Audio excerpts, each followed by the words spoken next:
Hey everyone, and welcome back to the Fortitude Fix. I hope you're well. My name is DaShanna, and in today's video, I am going to be going over my 8-month pregnancy update. And we're gonna go through weeks 32 all the way to 36. And that will put us up right where I am. And then I'll start uploading some of like the 9-month pregnancy updates as like a weekly situation since we're so close to the due date.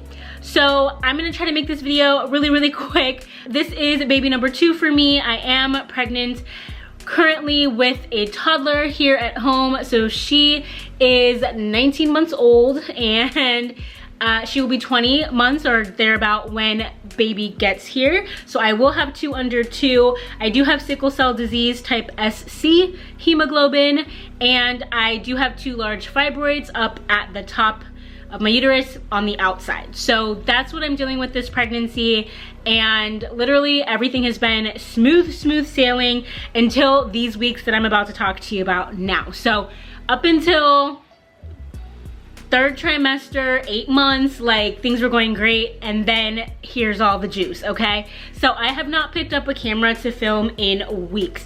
You may see that my last video was a long time ago. I literally have not been feeling it, physically and like mentally, because of everything that's been going on. So let's go ahead and get into it. I'm going to be talking to you about the size of baby based on my 90s nostalgia app inside of what to expect. And then I will be telling you the notes that I have for each week as we go forward. So let's go ahead and get started with week 32. So in week 32, I had my last prenatal appointment via Zoom or online or whatever with my OB from my previous city. So that was the last time I met with her. I had already moved at that point, but I still had one, visit with her virtually. So I had gained about 20 pounds or so, 22 pounds total in the entire pregnancy. That, up to that point, baby would not be still. Baby was moving so much, super active. I was starting to feel very low energy. I was starting to feel myself really slow down. I was trying to figure out like the transfer of care and who my OB was going to be once, I was here and looking to establish care. So we kind of had a conversation about that, and she said my next appointment would be the group B strep swab and everything. So okay. And then I was coordinating the last 2 ultrasounds to check on baby and fibroids for the pregnancy. So we scheduled those and got those figured out, as well as deciding on the location of where I would deliver. So it was a pretty good week, not too much going on, but that is soon to change. Let's go ahead and get into week 33. Week 33 was terrible. I had round ligament pain. I did not know what it was. It kind of came on and I thought, oh, this is okay. It's gonna get better. Let's just see, something I'm feeling, pregnancy, ooh, nothing too alarming. But the thing is, it continued to get worse. And so I want to say about 3 days in, I was like crying in pain. I was on the floor trying to find somewhere comfortable to sleep during the night. I couldn't sleep at all. Like the pain was so unbearable. I ended up calling labor and delivery, and I was telling them all my symptoms, and they ended up telling me what it was. And they were giving me all these remedies, and they told me to get a maternity belt, which I did, and to take some Tylenol, which I did, and it ended up like working and getting better. So the round ligament, it was like both sides, it was creeping up my side, up my shoulder, like it was painful. So that was what I was dealing with for all of week 33. And it just was not fun. I was home alone with Nova for a couple of the days that week, and I wouldn't wish that on anybody, okay? Like, it was terrible. I was able to sleep in some of the days because I had such rough nights. Usually BJ and I will like switch off, but he did let me sleep in a bit, and it was helpful because I wasn't sleeping at night. Let's go ahead and get into week 34. So in week 34, I was feeling so much better. So the Tylenol helped, the maternity belt helped, and just getting kind of like the rest that I needed was super helpful in getting rid of the round ligament pain.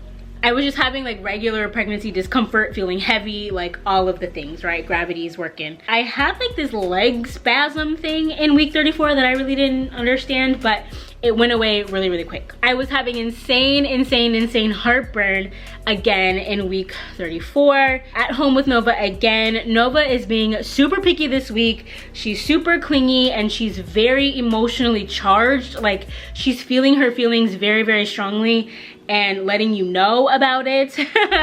And it was just a lot. I also had my first ultrasound appointment here around my new city, so that was cool. I actually think I filmed a video, so that might come out next after this one, about that ultrasound and all the fun stuff I learned during that appointment. And yeah, I'll share that video probably right after this one goes live. Week 35, heartburn central, okay? I cannot eat enough Tums. It hurts. And if you watch the next video that I'm gonna post about the 34-week ultrasound, you'll fully understand why. I did have a video visit with my high-risk OB. So typically, I meet with them like once or twice throughout the pregnancy just to see how things are going. So I have a new high-risk OB out here in my new city, and I met with them via video, which was really great. I loved her. She did ask, you know, what was going on with the NST or the non-stress test and why I had declined it before. So she was totally fine with like, hey, you don't really need it. It's just recommended for those with sickle cell, etc., etc. So she was like, I totally get it, no problem. She did want to do a blood count on me, like a full blood count and a type and screen, as well as a urine culture. So because I had another prenatal appointment coming up in person, I said I would go and like do all the blood work then as well. So that was great. We made a plan for that. They said they just wanted to do all that blood work to check for diabetes. Since baby's on the bigger side, a person could develop gestational diabetes later on in pregnancy, like after the 21 or 20 whatever, when you do the 1 hour or 3 hour glucose test, you could develop it later. So they just wanted to just check on that since baby is on the bigger side. We talked about like having a vaginal delivery again, and that there could be the possibility of like a bigger tear or like more bleeding with a larger baby. So I don't know if I shared this before, but I was about 50 mLs or something. Like, I think when you give birth vaginally, I think 500 mLs or something like that is considered a hemorrhage. So I actually lost about 450. So I was like getting close to like what they classified as a hemorrhage when I had Nova, but they were able to stop the bleeding. So they were talking to me about that, especially with a larger baby. She asked about the sickle cell, you know, how's it been going? No issue.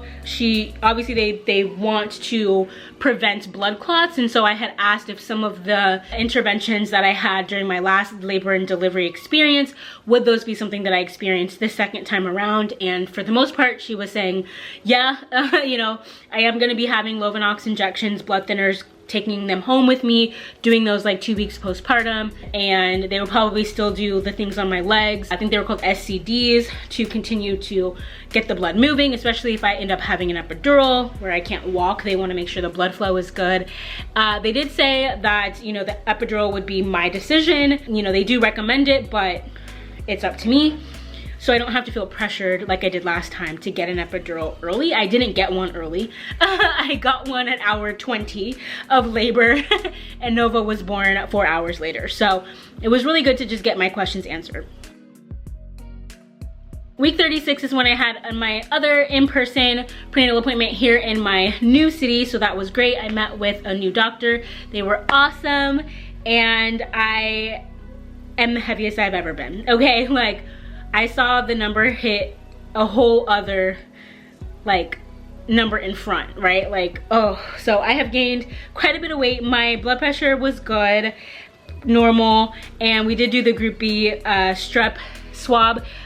I had to do it myself, so I've never done that before. Like, I mean, it's only been twice, but the first time my OB did it, and so this time they were like, here's your swab, I'm gonna step outside, like, do the thing. And so you had to insert it into your vagina, then you had to insert it into your anus, and then you had to like put it in the little cup and break it off. So did that. We're gonna do a follow-up in 2 weeks. I went to a friend's bridal shower, so that was fun. I was gonna have like a whole night away from home. My husband was like, you should just have it be like a self-care weekend. So I planned for that and I went, and it was great until it wasn't, okay? Sciatica. Sciatica kicked in all down my left leg. I had to take myself to the ER. It was terrible. They wanted to make sure it wasn't a blood clot. So for the next 4 to 5 days, I had really painful sciatica in my leg to the point where I couldn't walk. I was crying every 20 minutes and nothing was helping. And because I'm pregnant, can't take much medicine. So that was really, really bad. I ended up speaking to my high-risk OB. They were saying we need to schedule an NST to check on baby. We might need to induce at 37 weeks. When you get there, like, we need the follow-up that you had, you schedule it with a midwife. We're gonna actually change that to an OB. Like, they were like really getting serious with me about this pain I was having. So things did get better, I promise. I will let you all know how week 37 went. But yeah, the sciatica was worse than the round ligament because something actually helped the round ligament. Nothing helped the sciatica. I just had to let it run its course. But there we are. That's what's been going on. I am going to go grab Nova, but I just want to go ahead and end this video here. Thank you so much for watching.